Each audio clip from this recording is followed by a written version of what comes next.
बिस्मिल्लाहिर्रहमानिर्रहीम।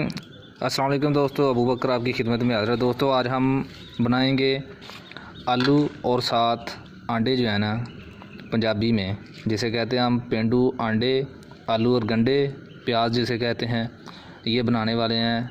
इसकी रेसिपीज़ बनाने वाले हैं, आप लोगों को बताने वाला हूँ। ये नज़र आ रहे हैं आपको 4 अंडे, और इसके अलावा ये हमारे पास आलू है कटे हुए, इसके अलावा प्याज है, ये प्याज पड़ा हुआ है, इसके अलावा टमाटर, ये टमाटर है, हरी मिर्च है, और ये मेरे पास ये हल्दी पड़ी हुई है,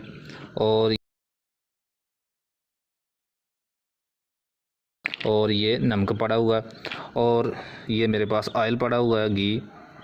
तो ये मेरे पास एक देचकी है, इसके अंदर हम बनाएंगे। मैंने ये रख दी है देचकी, चूल्हे पर आग जला दी है इधर।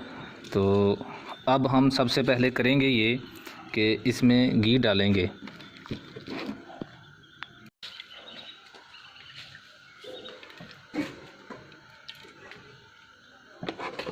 हमने घी डाल दिया इसके अंदर। अब हम थोड़ी सी आग लगाएंगे, इसको गर्म करेंगे, और जैसे ही आग लगाते हैं इसके बाद पटकाते हैं।